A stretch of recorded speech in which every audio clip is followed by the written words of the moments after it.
Boa noite, nobre Cainita. É uma honra ter você em meus domínios. Eu sou Rodrigo Marajá e esse é o Alpha RPG. Então, galera, no vídeo de hoje a gente vai trazer para vocês como foi a penúltima sessão, galera, a reta final, de Hermannstad, Transilvânia by Night. E a gente inicia a sessão 9, galera, com a cena do Harold de Hermannstad, o antigo Hardin. A Malgorzata, galera, a Tremé, aquela anciã, ela diz que agora é a hora do teste final. Ela sai da sala onde todos estavam ali vendo, né, os testes que Harold estava sendo submetido. E o Harold fica apreensivo, né, pois a Malgorzata saiu da sala, ele ficou numa expectativa imensa.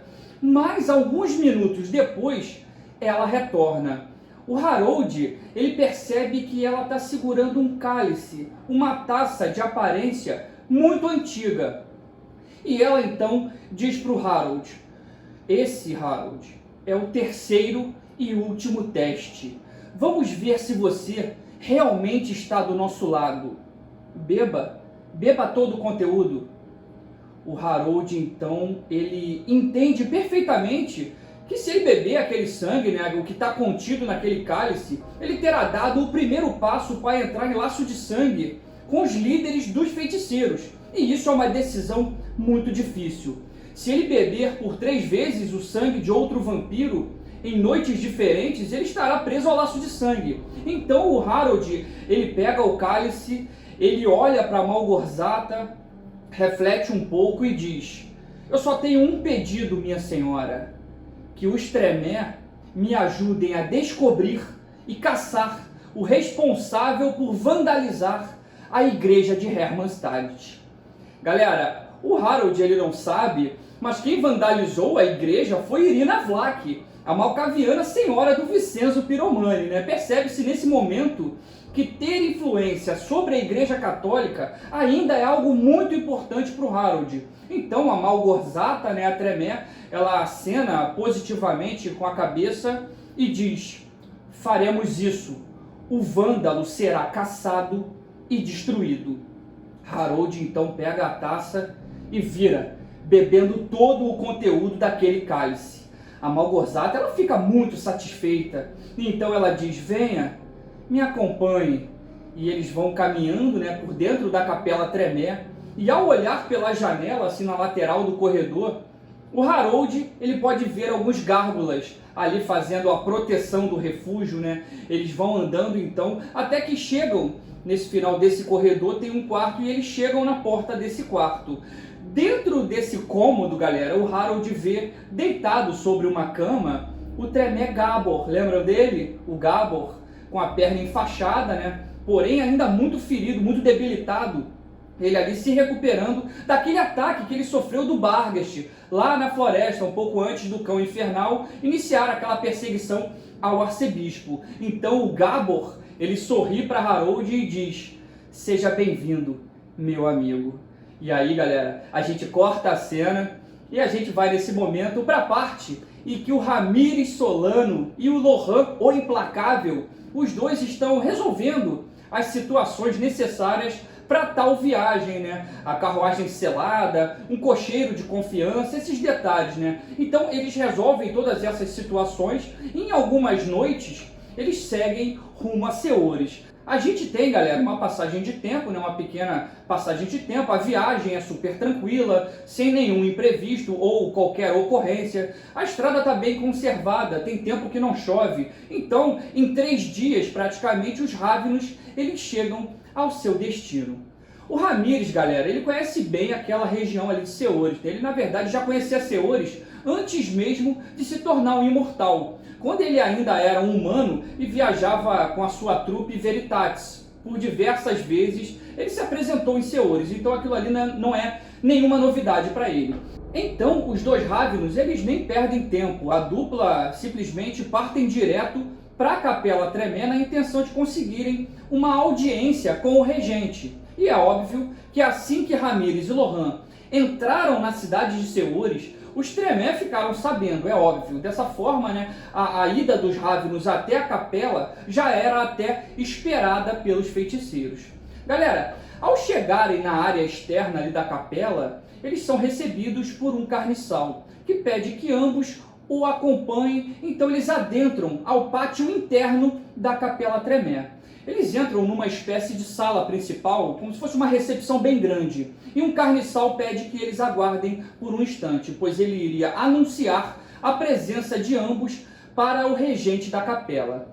Em poucos minutos, eles são recebidos simplesmente por Étrios, galera. Isso mesmo, galera. O Étrios, que é um membro do Conselho dos Sete, ele fez questão de ir pessoalmente recepcionar os ilustres visitantes. Lohan, ele fica surpreso ao ver Étrios, mas o Ravnus tenta disfarçar. O Lohan ficou muito nervoso. Étrios então olha para o Lohan com uma cara de irritado. O que será que aconteceu entre eles, galera? Pelo visto, foi algo muito sério. O Étrios mudou a sua fisionomia no mesmo momento que olhou para a cara de Lohan. De qualquer forma, galera, o Ramírez não percebeu essa situação, tá? E o Étrios, como é um gentleman, ele cumprimenta ambos de forma extremamente educada. Chega a ser até desconcertante a forma tão agradável e respeitosa que aquele poderosíssimo cainita trata tais convidados. Eles caminham então por esse primeiro salão, né, essa recepção, e Étrios pergunta se eles fizeram uma boa viagem, se correu tudo bem, esse tipo de coisa. Então eles vão conversando, passam por uma porta bem alta e bem larga, né, e chegam a uma sala que mais parece uma biblioteca. Tem muito livro, realmente pergaminhos, tudo que tem ali está muito organizado em prateleiras, nichos. Realmente a organização vai simplesmente do chão até o teto, é algo que impressiona. O Étrios, então, ao ver que os Ravnus estavam maravilhados, né, com tamanha organização e a tamanha quantidade de itens, o Étrios comenta: foi Celestin. Celestin realmente faz um ótimo trabalho. Celestin é o mestre dessa biblioteca. Então eles continuam caminhando, eles passam por dentro dessa biblioteca e saem do outro lado do salão, onde tem uma porta. E ao abrir essa porta, parece que é uma sala de reuniões, algo um pouco mais reservado e aconchegante. Os três se sentam em poltronas bem confortáveis e o Ramírez, como sempre, bem educado, né, bem articulado com as palavras, ele opta por ir direto ao assunto e explica diretamente a Étrios o motivo de sua visita. Ele diz, galera, ter uma proposta. Ele então tira de seu bolso o anel, aquele anel que ele roubou do arcebispo Ambrósio, e mostra ao regente Étrios. O Étrios, no mesmo momento, ele reconhece tal item, mas mesmo assim ele confirma a sua veracidade. Ramírez, é o anel do arcebispo? Esse é o artefato tão famoso e tão poderoso com o sangue daquele assamita branco? O Étrios, galera, ele está se referindo ao sangue do assamita Alashirad, o assamita branco, a cria de Urshulg. O Ramírez, ele pode ver nos olhos de Étrios desejo por aquele item. Então, ele confirma a autenticidade da peça e apresenta a sua proposta bem diretamente. Meu caro Étrios, eu vou lhe dar esse poderoso artefato e também vou lhe dar todas as informações necessárias para que o clã Tremere possa invadir Hermannstad e conquistar tais domínios. Simplesmente, Étrios, eu vou lhe contar tudo sobre Marusca, tudo sobre Marelli, seus aliados, contarei também detalhes sobre a guerra que em breve acontecerá entre elas. Com todas essas informações, os Tremere chegariam bem na hora em que essa tal guerra estaria nos momentos finais. Bem na hora em que Marusca e Marelli estiverem já com seus exércitos enfraquecidos, com muitas baixas e ferimentos de batalha. Será muito fácil para exterminar tais inimigos num momento assim e simplesmente tomar a praxis de Hermannstad. O clã dos feiticeiros teriam apenas que fazer duas coisas com antecedência. Primeiro, encontrar uma forma de tirar os cavaleiros templários do norte de Hermannstad. E isso é algo que tem que ser feito urgentemente. Mas eu acho que com os seus gárgulas será uma coisa muito fácil atrair os templários de volta para Balgrade. E a segunda coisa, Étrios, seria posicionar os membros do clã Tremere já em Hermannstad, aguardando o meu sinal para atacarem. O Atreus, então, galera, ele fica interessado com a proposta, né? Ele fica animado, e ele sabe que a aquisição do anel e ainda a conquista de uma cidade como Hermannstad faria com que seu status dentro do clã se elevasse muito, mais ainda em relação a Goratrix, o seu concorrente dentro do clã.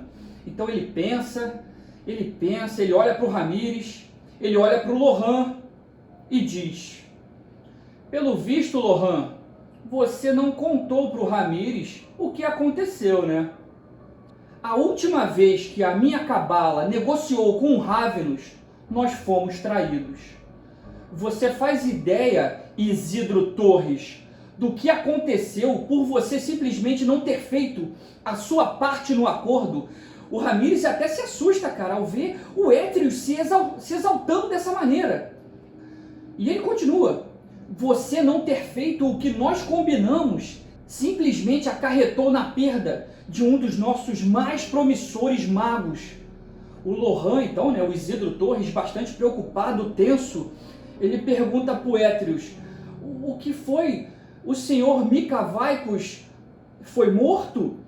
E Atreus então responde: pior que isso, ele foi abraçado, ele foi transformado num tizimice, seu incompetente, e agora simplesmente ele é um de nossos piores inimigos. A inveja de Goratrix o deixou cego, e seu plano ridículo foi um fracasso. Naquela noite, Isidro Torres, Mikavaikos não foi assassinado conforme Goratrix desejava. Não foi isso que aconteceu. Era para você, Isidro, ter tirado Mikavaikos daquela caravana. Esse era o combinado. Era para você tê-lo salvado. Era para Mikavaikos ser um Tremere, assim como eu. Mas você não fez a sua parte no acordo. Simeon e seus tizimice mataram todos naquela noite. Todos. Eles só pouparam Mikavaikos. O Ramírez, então, galera, que é pego de surpresa, né, com essa situação desconcertante, com tais afirmações de Atreus, ele percebe pelas reações de Lohan que o Tremere estava falando a verdade. Ramírez, então, pergunta: quando isso aconteceu? E Atreus diz: isso, meu amigo, aconteceu há quase 200 anos atrás. No ano de 1002, quando Tremere, Goratrix e eu ainda éramos humanos, magos da Ordem de Hermes, o mago Goratrix queria exterminar Mikavaikos por inveja, e ele deu informações aos tizimices dos Cárpatos para que os demônios emboscassem a caravana de Vaikos. Quando eu soube do plano horrível de Goratrix, eu fiz um acordo com Isidro Torres, que já era um imortal, para que ele salvasse Mikavaikos daquela armadilha. Mas você me traiu, Isidro. Você recebeu o seu pagamento, mas você não cumpriu a sua parte no acordo. 20 anos depois daquela fatídica noite em que o mago Mikavaikos foi abraçado pelos tizimice, nós, magos da Ordem de Hermes, da Casa Tremere, conseguimos finalmente alcançar a imortalidade, nos tornando vampiros também. E era para Mikavaikos estar conosco. Fazer uma observação aqui, galera. Essa cena pesada, foi uma cena tensa. O Atreus está se referindo ao ritual conduzido por Goratrix, isso em 1022, tá? 20 anos depois que Mikavaikos foi transformado em tizimice, né? Que o Mika ele foi transformado em 1002. E o ritual de Goratrix, ele aconteceu em 1022, 20 anos depois, né? E nesse ritual, que inclusive foi feito com sangue tizimice, 7 magos se tornaram vampiros. Tremere, Goratrix, o Atreus, o Leduc, o Calderon, o Xavier de Cincal e a Merlinda. A Merlinda, galera, inclusive, que ela apareceu na crônica passada, tá? A Merlinda fez uma participação bem legal na crônica de Bistritz, tá? A aparição dela naquela aventura foi algo maneiro demais. Mas, de qualquer forma, depois de serem transformados em vampiros, isso alguns anos depois, né, em 1133, o líder do clã, o Tremere, finalmente diablerizou o Saulote, que era o líder do clã Salubre. Mas voltando à história, galera, voltando àquela cena tensa, o Etrius ele estava transtornado. Pois o Mika Vaikos ele era muito promissor, muito. E atualmente, no ano de 1197, que está se passando essa crônica, era para o Mika Vaikos ser o Tremere, né? Mas não, ele simplesmente havia se tornado um Tizimice, inimigo, e cheio de informações sobre os Tremere, pois ele era um mago. E tudo isso simplesmente porque Loran não cumpriu a sua parte no acordo. Então, o que Loran, galera, o que o Isidro Torres, ele não imaginava era que 195 anos depois daquele acordo que ele tinha feito com Etrius, que ainda é um humano, que o Etrius estaria vivo. Pior que isso, não só o Etrius está vivo, como o Etrius se tornou um vampiro muito poderoso e muito forte. Mais forte até que o próprio Loran. Então o Ramírez, ele se viu meio que naquela situação muito tensa, onde claramente o Etrius aspirava por vingança. Mas ele tinha um trunfo, né? Ele tinha o anel do arcebispo. O pagamento pelo tal acordo que Ramírez estava propondo seria feito antecipado, portanto, o Tremere Etrius ele não correria tantos riscos. Então o Ramírez disse: Senhor Etrius, se fecharmos o nosso acordo, eu te darei o anel do arcebispo agora, como prova de minha palavra. A única coisa que peço é que o clã Tremere fique me devendo um favor que cobrarei em algum momento num prazo máximo de 100 anos. A proposta, galera, é muito tentadora para o Etrius. Então, ele pensa e ele diz: Ramírez, eu aceito a sua proposta, porém, com uma condição. Que Loran fique, que Loran pague por sua traição. O Loran, então, ele fica assustado, né? Ele se levanta da cadeira e o Ramírez, ele simplesmente nem pensa duas vezes, galera. Ele fecha o acordo com o Tremere, tá? Ele tá cagando pro amigo dele e ele aceita deixar o seu amigo com Etrius. O Loran, então, ele se levanta e diz: isso é um absurdo, eu não... Mas quando ele vai falar eu não, o Etrius, utilizando provavelmente dominação, né, diz: cale sua boca! E aí o Ravenous, o Loran, ele se cala e o Loran se senta e fica calado, como se fosse um escravo. Etrius então diz: por favor, Ramírez, nos dê licença, só por alguns instantes. O Ramírez então simplesmente ele se levanta, sem nenhum remorso, sem nenhuma consciência, e retorna pelaquela porta que dá acesso à biblioteca a qual eles passaram, né? E nesse momento o Etrius dá um sorrisinho maléfico. É incrível, galera, como realmente o Ramírez, o personagem interpretado pelo Cristiano Cristo, ele faz de tudo para alcançar o seu objetivo, que é ver a história perfeita, a história épica acontecer.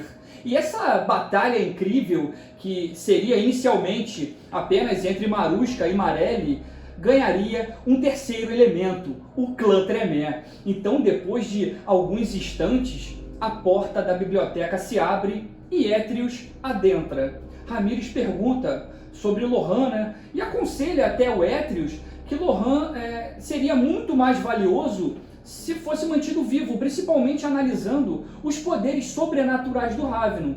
Mas Etrius diz que Loran pagará muito caro pelo que ele fez. Ramírez entende o ódio de Etrius e então simplesmente muda de assunto. Ele pega o anel, entrega realmente o anel do arcebispo para o Tremere Etrius, e o regente diz que na verdade já existem alguns membros Tremere infiltrados em Hermannstadt. Inclusive, nesse momento, uma aliança com os Capadócios estava sendo selada. Sem contar que, com os seus gárgulas, uma batalha seria muito favorável aos feiticeiros. Após Etrius e Ramírez ajustarem ali todos os detalhes do plano, né, para a tomada de Hermannstadt, o Ramírez ele alerta ao regente que os Tremere de Hermannstadt foram descobertos por Marusca, e é simplesmente questão de tempo para Príncipe Nosferatu localizá-los. Mas ele, pessoalmente, né, o Ramírez, ele iria alertá-los do perigo, pois ele já iria retornar a Hermannstadt, uma vez que o acordo entre Étrios e ele estava selado. Então, o Étrios, ele conta para o Ramírez, né, quais são os Tremé que estão em Hermannstadt, né, o Celestino, a Malgorzata, o Jânio, o Pietro, o Gábor, e diz também para o Ramírez aonde é o esconderijo dos Tremé. O regente da capela de Ceores também ordena que seus lacaios aprontem a carruagem de Ramírez, viabilizando de forma bem direta a viagem durante o dia para que Ramírez possa realmente retornar a Hermannstadt o mais rápido possível. Ramírez, então, ele inicia a sua viagem de volta a Hermannstadt.